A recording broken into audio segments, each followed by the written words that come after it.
Jesus. Irmãos, nós estamos desfrutando do desenvolvimento da salvação. Deus quer que eu e você desenvolva a nossa salvação. É Filipenses, né?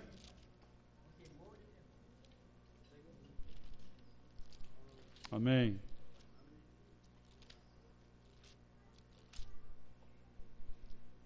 Oh, Senhor Jesus. Filipenses 2, 12. Obrigado.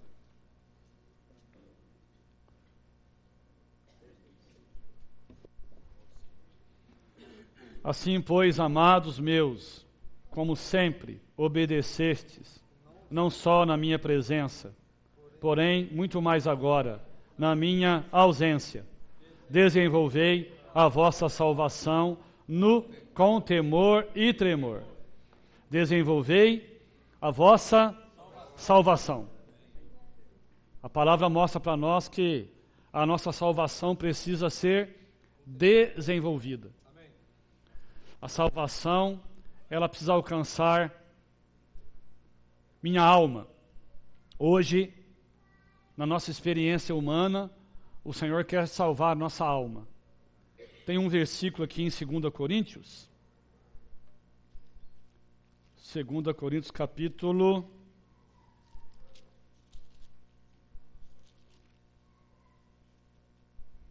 Ó Senhor, 2 Coríntios capítulo 1. O versículo 10.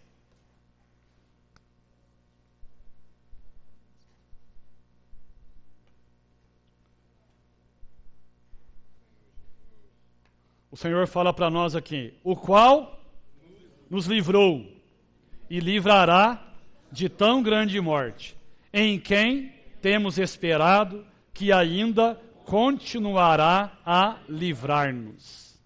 Então aqui nesse versículo 10, nós temos aqui a salvação do nosso ser tripartido. Nós, seres humanos, eu e você, nós somos seres tripartidos. Assim como Deus é triuno. Deus é Pai, é Filho e é Espírito. Deus é triuno. O homem, ele é constituído de corpo, alma e espírito. Então aqui está dizendo, o qual nos livrou. Ele nos livrou. Ele nos livrou do quê? Ele nos livrou da perdição eterna. Ele nos livrou do lago do fogo. Ele nos livrou da segunda morte. Quando eu e você cremos no nome do Senhor Jesus, quando eu e você invocamos o nome do Senhor, Deus salvou eu e você da segunda morte. A primeira morte, não tema ela. Não tema a primeira morte. A primeira morte é simplesmente eu perder esse meu corpo físico. Mas a segunda morte é um lugar onde Deus não está por toda a eternidade. A segunda morte é um lixo, é um lugar que Deus preparou para colocar tudo que é impuro lá dentro. Satanás, os anjos caídos, os demônios e os incrédulos. Deus não quer, não é a vontade de Deus, que nenhum homem vá para o lago do fogo. Né? 1 Timóteo fala para nós o quê? Que a vontade de Deus é que todos os homens sejam salvos. Só que há um princípio em Deus.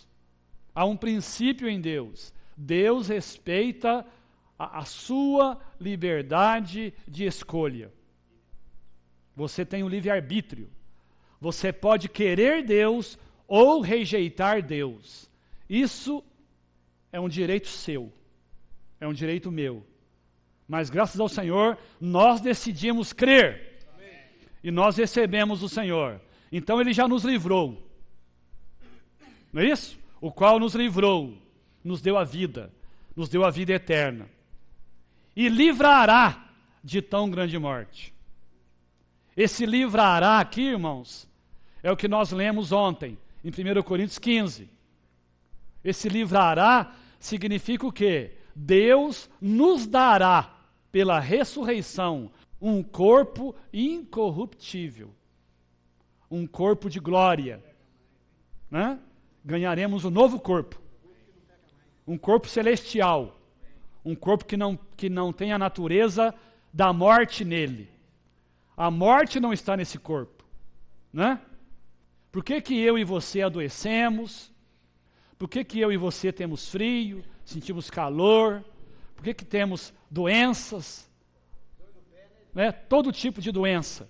Não é isso? Isso é o efeito do pecado que foi condenado na nossa carne. Deus condenou o pecado na carne.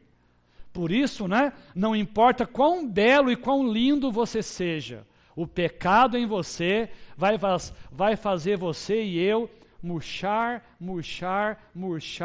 até a morte. Esse é o salário do pecado.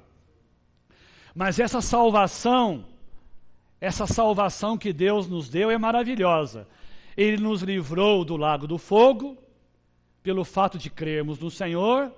Ele nos livrará, nos dando um corpo incorruptível.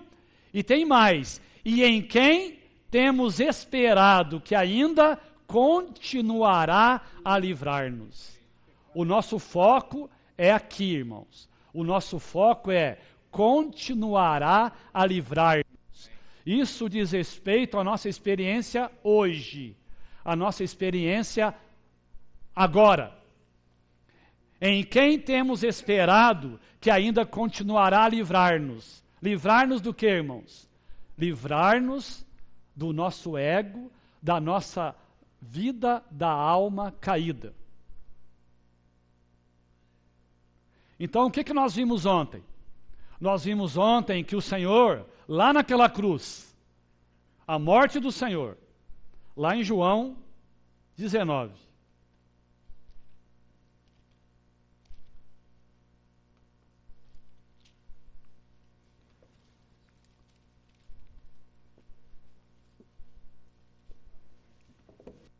João 19, versículo 31.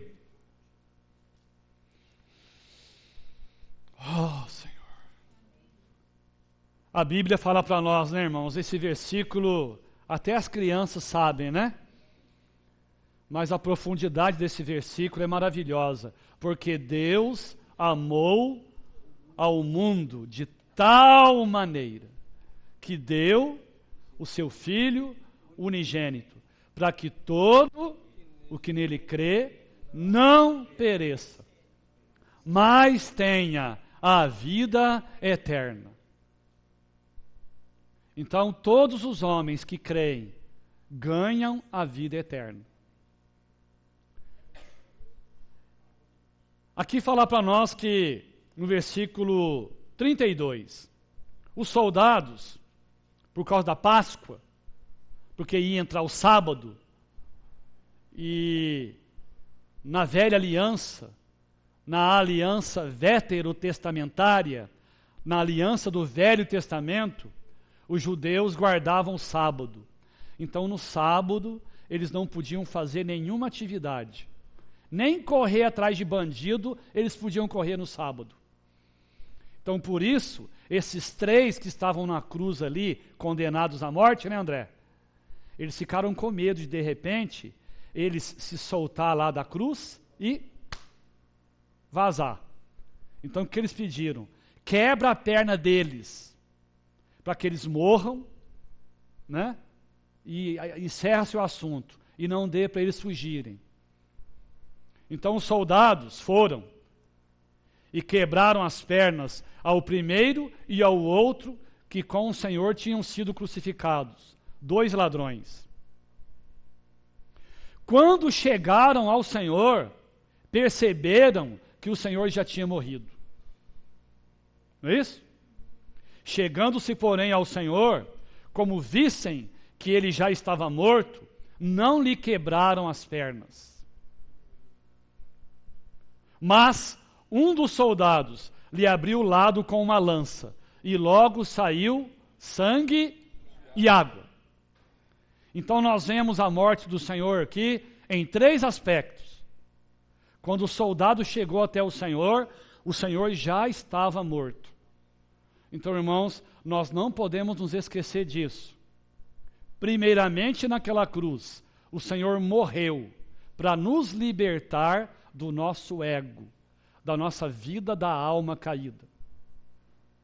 A primeira coisa que o Senhor tratou naquela cruz foi com o elemento da morte em nossa vida da alma. Ele tratou com isso. Segundo aspecto, quando o soldado enfiou aquela lança no lado do Senhor, fluiu sangue e água. O segundo aspecto na morte do Senhor, com o seu sangue que foi derramado, ele nos purificou de todo o pecado. Uma vez que eu e você cremos no Senhor, o seu sangue nos purifica de todo o pecado. Se alguém está em Cristo, é nova criação. As coisas antigas passaram, eis que se fizeram novas. Se você for regenerado com 45 anos de idade, naquele momento, o sangue do Cordeiro vai apagar diante de Deus os seus 45 anos de iniquidade e de pecado. Já pensou que lindo é isso? Você não tem mais que dar conta a Deus do seu passado, porque o sangue do Cordeiro te purificou. Agora, o terceiro aspecto da morte do Senhor, isso, irmãos, esse aspecto, não é isso? O primeiro aspecto e o segundo aspecto foi para tratar com questões negativas. Mas a vontade de Deus está no terceiro aspecto da sua morte. Qual é, irmãos? Fluiu a água. O que é a água que fluiu de Deus? Irmãos, a água que fluiu do Senhor foi a vida incriada de Deus que foi liberada para mim e para você. Esse é o foco, essa é a meta de Deus. Nós sabemos que no primeiro mundo, quem governava o primeiro mundo? Os anjos. O Senhor falou para nós essa semana. Quem governava o primeiro mundo eram os anjos. E a cabeça desses anjos era Lúcifer. Ezequiel, o tempo não vai nos permitir. Se você quiser ir na sua Bíblia, anote aí no seu papel, leia Ezequiel capítulo 28 e Isaías capítulo 14. Você vai ver lá o quadro da rebelião e da queda de Lúcifer. Lúcifer, ele estava acima do arcanjo Miguel, ele estava acima do anjo Gabriel. Ele era, no primeiro mundo, a maior autoridade no universo. Só havia um acima dele. Quem era? Deus. Só Deus, irmãos, estava acima de Lúcifer. Só Deus. Lúcifer, ele respondia somente a Deus.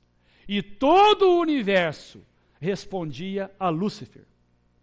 Imagina a autoridade desse ser, irmãos. Imagina a formosura desse ser, né, André?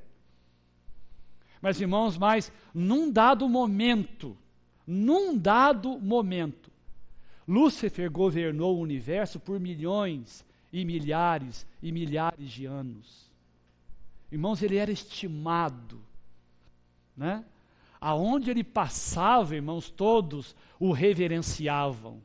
Mas essa esfera, essa esfera, né, essa honra, gerou em Lúcifer um problema. Gerou nele orgulho. Ele, irmãos, num dado momento da sua experiência angelical, ele esqueceu que era uma criatura. Ele esqueceu. O orgulho subiu na cabeça dele. E ele, no seu orgulho, ele decidiu ser semelhante ao Altíssimo. Ele resolveu, irmãos. Ele falou, olha, não, eu sou bom demais, eu mereço ser Deus. Eu mereço ser Deus. Irmãos, e é tão sério isso, que 1/3 dos anjos apoiaram ele nesse caminho. Eu creio que eles foram até o terceiro céus para, colocar ele do lado de Deus. Mas Lúcifer esqueceu que ele era criatura.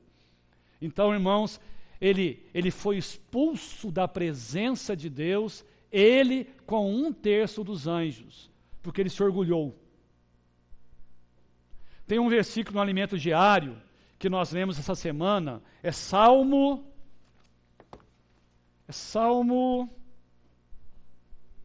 da soberba, Salmo 19:13. Vamos lá. Por que a gente está falando dentro do contexto de Lúcifer? Sabe por quê, irmãos? Porque Lúcifer causou, na sua queda, quando ele foi expulso da presença de Deus, ele causou um caos, irmãos, no universo. Aonde Satanás põe a mão, ele causa um caos. Aonde Satanás põe a mão, ele causa uma desgraça. Porque ele perdeu a fonte da vida, ele perdeu Deus. Deus não é a sua fonte mais. Deus não é a sua origem mais. Então, aonde ele põe a mão, é a morte. Então, irmãos, ele causou uma corrupção no universo. E a terra, que era habitada por seres pré-adâmicos, também foi corrompida por Lúcifer. E a terra tornou-se em forma e vazia, e num dado momento, Deus decide fazer uma obra de restauração. Aí o Espírito de Deus, Gênesis 1, o Espírito de Deus pairou por sobre as águas. Aí Deus decidiu fazer uma obra de restauração. Aí Deus disse, haja luz. E houve luz, né, Manuel? Depois haja firmamento, haja separação. Aí Deus restaura a terra. Aí Deus preparou, vamos dizer assim, né, mamãe? Quando você vai estar grávida do seu neném, a mamãe prepara o quartinho, né, mamãe? Pinta o quartinho de azul, de rosinha, um bercinho novo, prepara o ambiente para que o seu ente querido chegue. Então, irmãos, Deus preparou a terra, que é o nosso berço. Deus preparou, Deus restaurou a terra e no 6º dia, o Deus triuno, o Pai, o Filho e o Espírito Santo, eles tiveram comunhão. E qual foi a decisão deles? Pode falar, irmãos. Façamos o homem à nossa imagem e à nossa semelhança. Tenha ele domínio. Irmãos, Deus abandonou os anjos. Deus não quer dar o governo do universo para os anjos. A vez deles passou.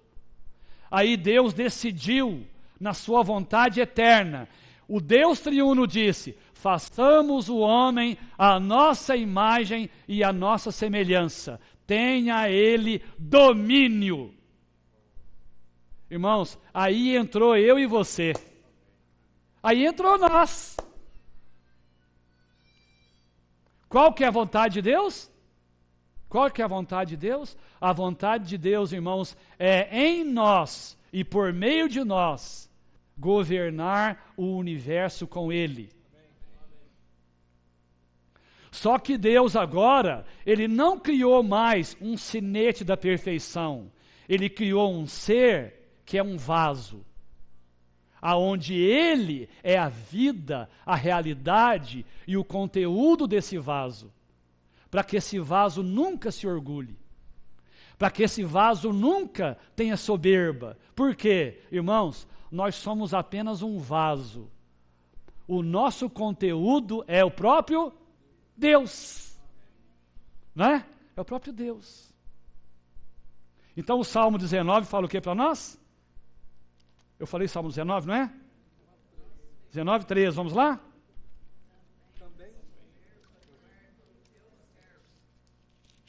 Vamos ler todos juntos? Também da soberba guarda o teu servo, que é...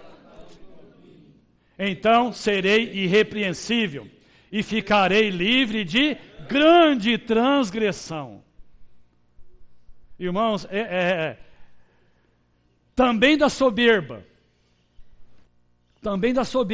guarda o teu servo. O Senhor nos guarda. Também da soberba guarda o teu servo, que ela não me domine. Então serei irrepreensível e ficarei livre de grande transgressão. Por que isso, irmãos? Porque, primeiramente, né, Manuel? O Senhor na cruz livra você da sua velha criação. O sangue do Senhor purifica eu e você dos nossos pecados.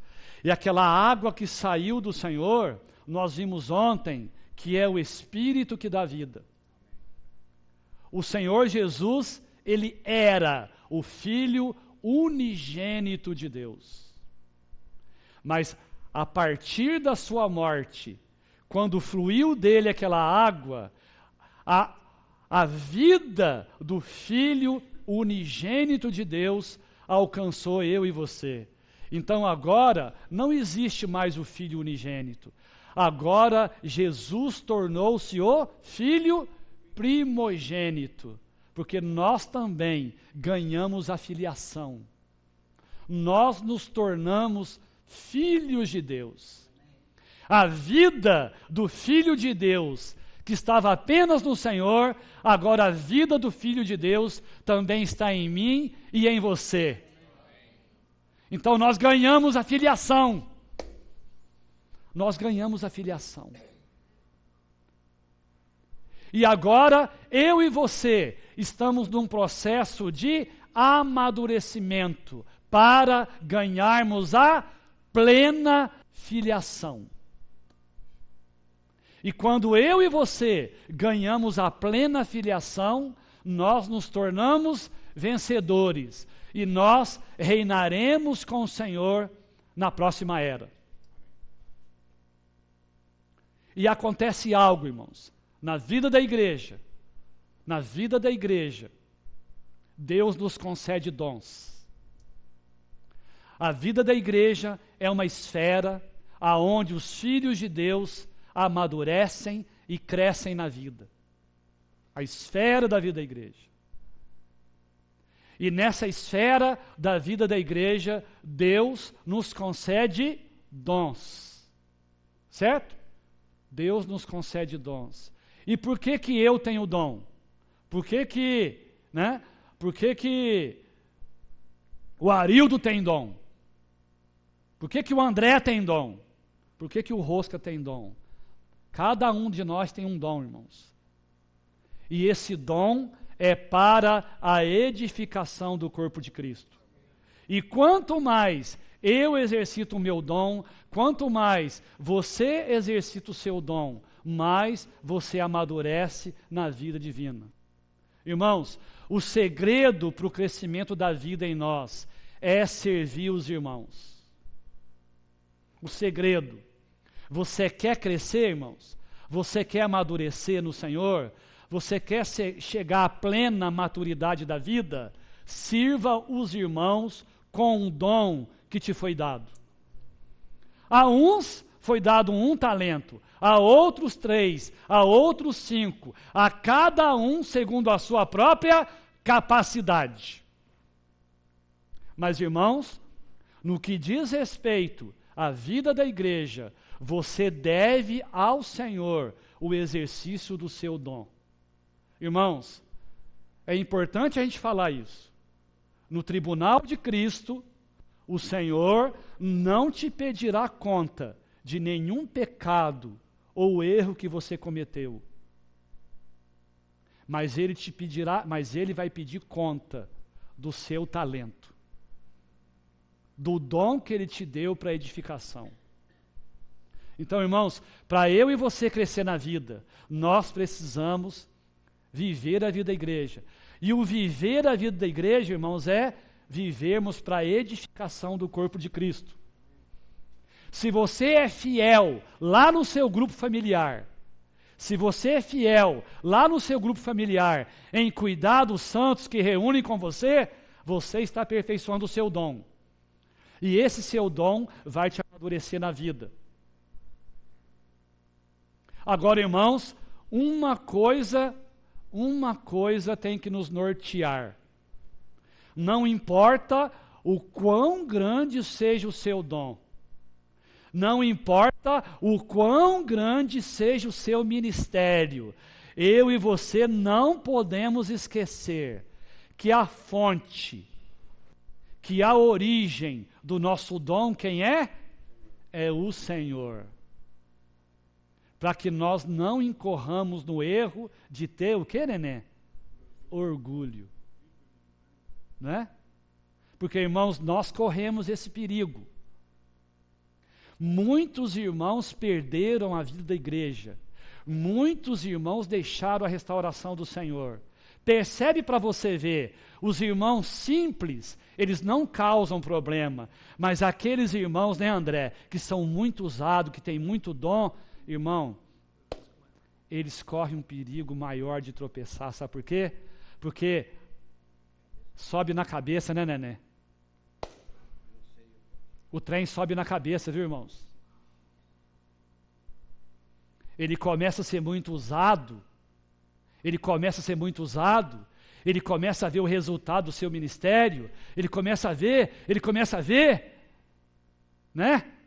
Por exemplo, você tem um dom de evangelizar, você tem um dom de pregar o evangelho, aí você chega na reunião assim alegre, né, com 3 convidados. Tá vendo, irmãos? Trouxe 3. Irmãos, é um cuidado. Cuidado. Então, irmãos, esse aspecto aqui, né, para que nós não caiamos no mesmo erro de Lúcifer. Irmãos, a fonte do nosso serviço é o Senhor. Até a fonte das suas ofertas é o Senhor. Cuidado, se você põe 10 mil reais num gasofilácio, cuidado. Você talvez possa pensar assim, poxa, eu coloco 10 mil, eu sou o bom aqui, viu? Né? Cuidado, viu, irmãos? Até a fonte do seu dinheiro é o Senhor. Ele é a fonte de tudo. Agora eu quero focar só mais uma coisa aqui, irmãos. Só mais uma coisa.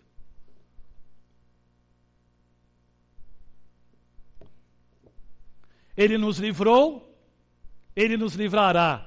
E em quem temos esperado que ainda continuará a livrar-nos. Como é na minha experiência e na sua experiência, que o Senhor continua a nos livrar hoje. Nos livrar hoje do que, irmãos? Nos livrar do pecado, nos livrar da vida da alma, nos livrar do nosso ego. Como que Ele faz isso? Ele faz isso por meio do nosso espírito. Porque o homem é tripartido, corpo, alma e espírito. Eu e você temos o nosso espírito humano, no qual o Espírito do Senhor habita hoje. O que é nascer de novo? O que é a regeneração? É o momento em que o Espírito de Deus entra no nosso espírito humano. E nós nos tornamos uma nova criação. Então, irmãos, A partir do nosso espírito humano, nós vivemos a vida da igreja. A vida da igreja não é vivida pelo meu ego. A vida da igreja é vivida pelo meu espírito. Tanto é que Paulo fala em Romanos 1.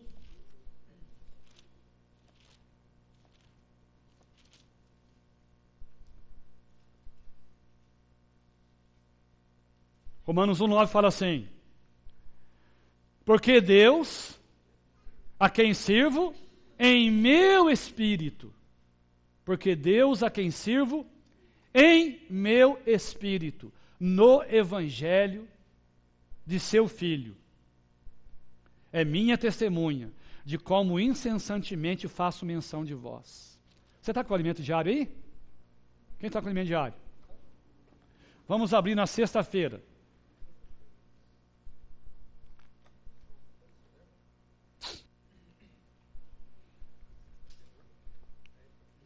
Aquele versículo que Paulo fala assim, não é isso?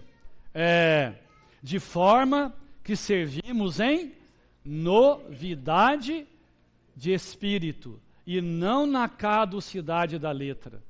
A vida da igreja, irmãos, não é levada adiante pela caducidade da letra, pelo muito saber, mas a vida da igreja é vivida, e eu cresço em vida, é pelo exercitar do meu espírito, aonde o Senhor habita.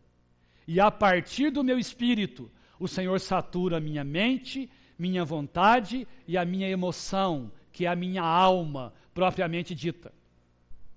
Então, irmãos, o caminho para termos uma vida vencedora, o caminho para crescermos na vida, é viver pelo exercício do nosso espírito. Nós não podemos falhar em exercitar nosso espírito. O que o Elias falou para nós domingo passado, a oração. Irmãos, nós temos que focar isso na experiência. Irmãos, uma vida de oração te leva a ter uma vida no Espírito.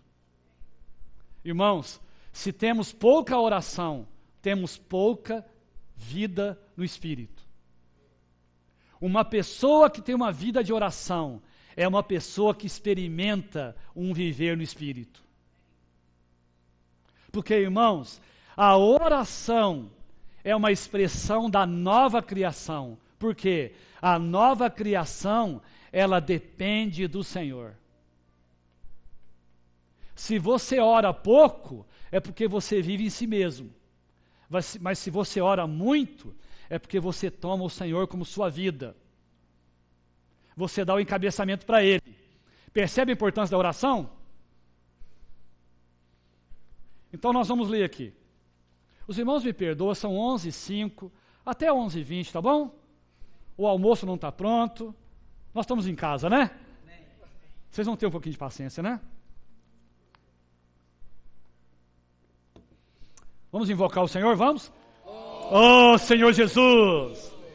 Fique em pé um pouquinho, fique em pé, vamos invocar. Oh, Senhor Jesus!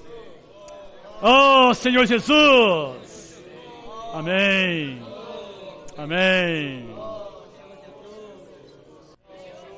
Amém! Amém, irmãos. Só para os irmãos relaxar um pouco.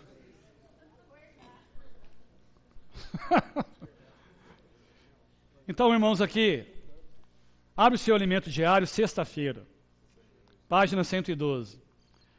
A palavra do Senhor diz para nós assim: mantendo fé e boa consciência, porquanto alguns, tendo rejeitado a boa consciência, vieram a naufragar na fé.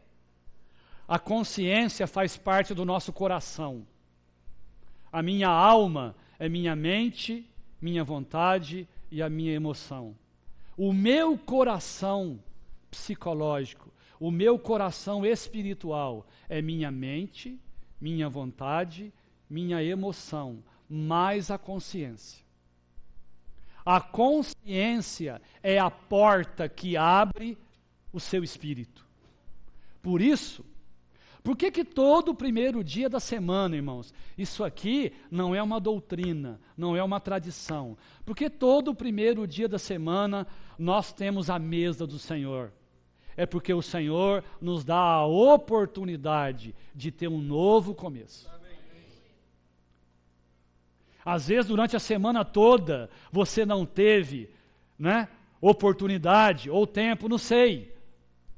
Você não teve oportunidade nem tempo de se esvaziar e de se arrepender e de limpar sua consciência. Mas diante da mesa, eu sou despertado a me arrepender. Diante da mesa, eu sou despertado a confessar meus pecados. Diante da mesa, eu sou levado a purificar minha consciência, para que eu possa avançar com o Senhor. Então a consciência, irmãos, abre teu espírito. Nós falamos ontem, se você tem mancha na sua consciência, se você tem culpa na sua consciência, se eu tenho culpa na minha consciência e eu não trato, irmãos, eu não consigo avançar com o Senhor. Eu não consigo mais crescer. Então nós temos que cuidar disso. Mantendo fé e boa consciência, porquanto alguns, tendo rejeitado a boa consciência, vieram a naufragar na fé. Nossa alma precisa ser governada pelo Espírito. Essa é a economia de Deus, irmãos. Deus abriu esse caminho, Deus abriu para nós um novo e vivo caminho. Esse novo caminho que está aberto para nós é o seu espírito humano, é o meu espírito humano. Irmãos, e você querendo e eu querendo, nós entramos por esse novo e vivo caminho. Entramos ou não entramos? É só você invocar o nome do Senhor que você entra por esse novo e vivo caminho. Não é verdade, irmão? O livro de Hebreus mostra-nos que o Senhor não vai sujeitar o governo do mundo aos anjos, mas aos homens que permitiram o seu trabalhar. E por isso serão revestidos de glória e honra, em quem temos esperado que ainda continuará a livrar-nos. Esse continuará a livrar-nos é a nossa experiência hoje. E isso, irmãos, depende da minha, da sua cooperação. O homem foi criado com um espírito, cuja função é contatar Deus. O meu espírito, irmãos, a função dele é contatar Deus, é tocar Deus, é experimentar Deus. O meu espírito, ele é dotado de intuição, comunhão e consciência. Por meio da consciência, meu espírito é aberto. Aí eu tenho comunhão com o Senhor. Aí, a partir da comunhão, eu tenho intuição. O que é a intuição? Eu tenho o sentimento da vontade de Deus. Amém. Muitas vezes, em alguns aspectos da minha vida, irmãos, eu não sei o que fazer. Eu busco nos irmãos, mas os irmãos também não se atrevem a me falar o que fazer. Por quê? Porque me falta comunhão com o Senhor, André. Porque, André, através da comunhão, a tua intuição vai perceber a vontade de Deus. Entende, irmãos? O nosso espírito humano é para nos unir ao Senhor. É para que eu e você tenham a presença de Deus. Oh, Senhor Jesus! E uma vez, irmãos, no espírito, a gente pode ajudar os irmãos. Tem um versículo na Bíblia que fala assim: não cozerás o cabrito no leite da sua mãe. Eu gosto muito desse versículo. Sabe o que é cozinhar o cabrito no leite da sua mãe? É você usar a Bíblia para tratar com os irmãos sem estar no espírito. Cuidado, irmãos. Não tome a Bíblia de qualquer maneira. Não tome um versículo da Bíblia de qualquer maneira para tratar com o irmão. Você tem que estar no espírito para ajudar os irmãos. Não é verdade? Deus é espírito. Deus, irmãos, é Espírito. E é em nosso espírito que temos comunhão com Ele. Não dá para ir nos versículos que vocês me deram lá só mais 5 minutos. Ademais, é no meu espírito que reside a consciência. É no teu espírito que reside a consciência, que serve para governar a nossa alma.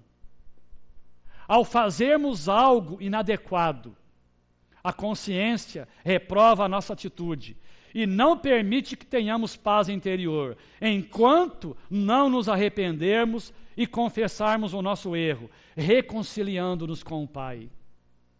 Isso aqui é lindo, né, irmãos? Tão claro, né? Por isso que Paulo fala para nós, a paz de Cristo seja o árbitro, o juiz, o governo no nosso coração. Irmãos, perdeu a paz, sai fora. Não pergunte para o irmão, não. Perdeu a paz, pare. Né, André? Perdeu a paz, Deus já não está lá mais. Existem, porém, pessoas que ignoram a consciência e, por consequência, cometem toda sorte de torpeza. Esses é o que cauterizaram a consciência. Eles resistiram, até que o Espírito os deixa. Até que o Espírito os deixa para os transformar na próxima era. Tem alguns irmãos que o Senhor vai transformá-los na próxima era, nas trevas exteriores. Mas que eu e você aproveite hoje para seguir o Senhor. Isso porque a consciência delas já se encontra cauterizada, isto é, insensível à injustiça e ao erro. Os filhos de Deus, no entanto, precisam de uma consciência aguçada e apta para discernir o que provém e o que não provém do Senhor. É lindo isso, né, irmãos? Por isso, na vida da igreja, não existe aqui um homem com título de pastor para controlar você.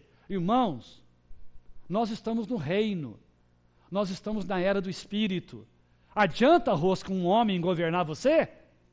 Mostrar para você o que está certo e o que está errado? Não, irmãos. Na esfera da vida da igreja, que nós estamos aqui há mais de 30 anos, não tem nenhum irmão me manipulando. Tenha manipulando você? Quem controla eu e você é o Espírito. Se você não for governado pelo Espírito, quem vai te governar? Ninguém. Né, André? Oh, Senhor Jesus, necessitamos lidar com a consciência, a fim de que ela se torne sem ofensa, ou seja, sem furo, sem vazamento. Agindo assim, alcançaremos uma consciência pura. Por isso a necessidade, né, Thales, de ir ao Senhor. Como Elias falou para nós domingo passado, né? Não ser leviano. Senhor, perdoa os meus pecados. Irmãos, isso é uma atitude leviana para com Deus. Isso é brincar com o Senhor. Perdoar você do quê, Josemil? Qual que é o pecado? Né? Irmãos, não podemos ser gerais no que diz respeito ao arrependimento. Nós vamos confessar o nosso pecado. Aquele pecado, aquela atitude, aquele sentimento, aquele pensamento. Eu pensei isso, Senhor. Senhor, eu pensei isso. Perdoa-me.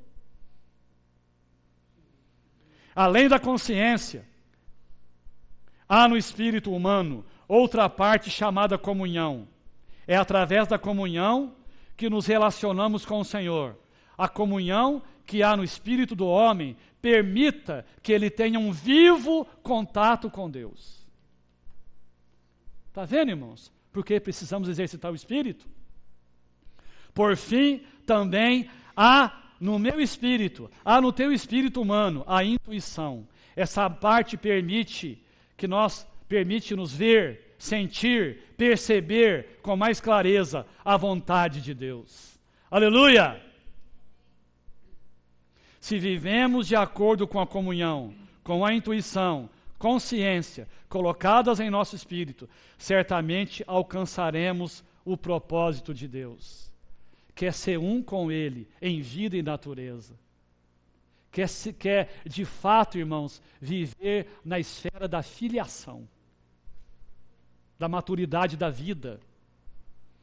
Se decidirmos reconsiderar, vamos decidir, irmãos?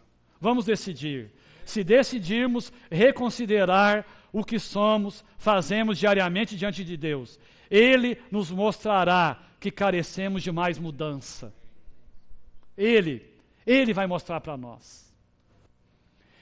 Vamos ler a última estrofe, o último parágrafo todos juntos? Quem tem o alimento diário?